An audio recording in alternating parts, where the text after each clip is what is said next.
ہم نے کتابوں میں بس ایک لائن پڑھی، ہندوستان تقسیم ہوا، پاکستان بنا اور لوگ ہجرت کر گئے۔ مگر اصل کہانی وہ ہے جس میں نقشے پہلے نہیں بنتے، جس میں پہلے لاشیں بنتی ہیں۔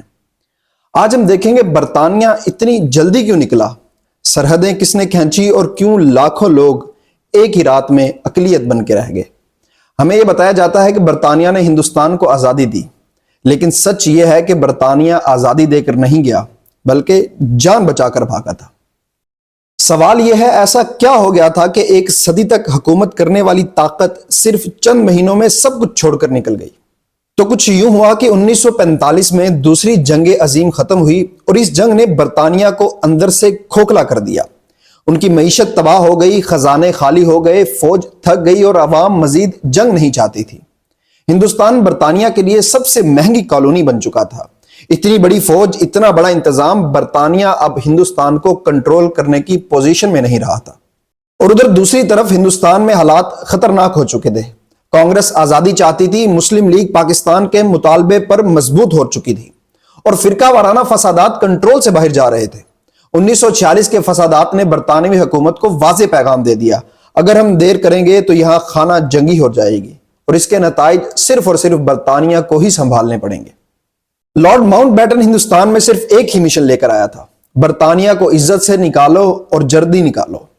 اس نے تقسیم کا اعلان کیا جو جون 1948 کو ہونی تھی، لیکن صرف 6 ہفتے کے بعد اعلان ہوا کہ آزادی اگست 1947 میں ہی ہوگی، یعنی 14 ماہ کا کام صرف اور صرف 2 مہینے میں کر دیا گیا۔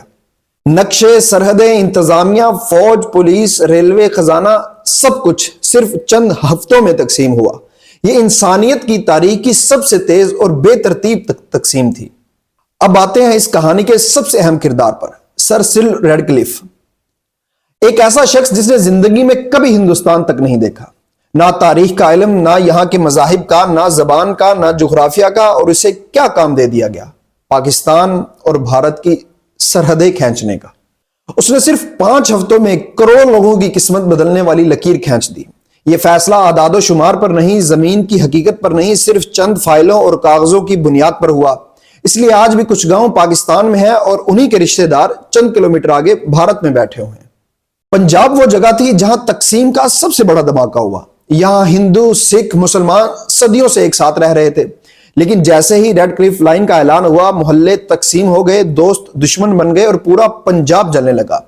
ٹرینیں بھری آتی تھی لیکن پہنچتی خالی تھی، جسم تو تھے پر سانسیں نہیں تھی۔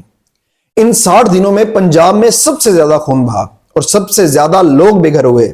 یہ وہ منظر تھا جو کتابوں میں کبھی پوری طرح نہیں لکھا گیا۔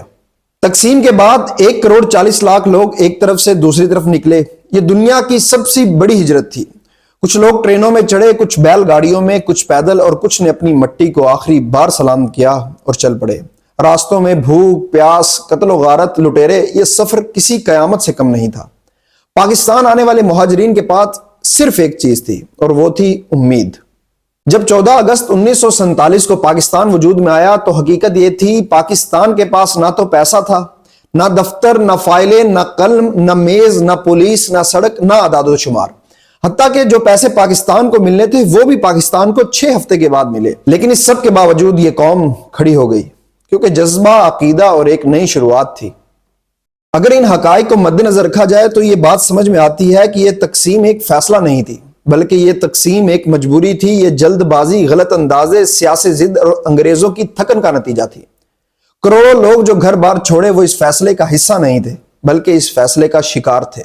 یہ وہ کہانی تھی جو ہمیں کتابوں میں نہیں ملتی، کیونکہ میرے خیال سے یہ کہانی بہت بھاری ہے۔ اس میں بہت سی چیزیں ایسی ہیں جو پیچیدہ ہیں، جن میں بہت سی گھنٹوں ڈسکشن کی جا سکتی ہے، مگر یہ چند وہ پوائنٹس تھے جن کی وجہ سے یہ پارٹیشن ہوئی اور آج تک کروڑوں لوگ اس چیز کا خامیازہ بھگت رہے ہیں۔ آپ سے ملاقات ہوگی انشاءاللہ پھر کسی اگلی ویڈیو میں۔ اپنا بہت سارا خیال رکھیے گا۔ اللہ حافظ۔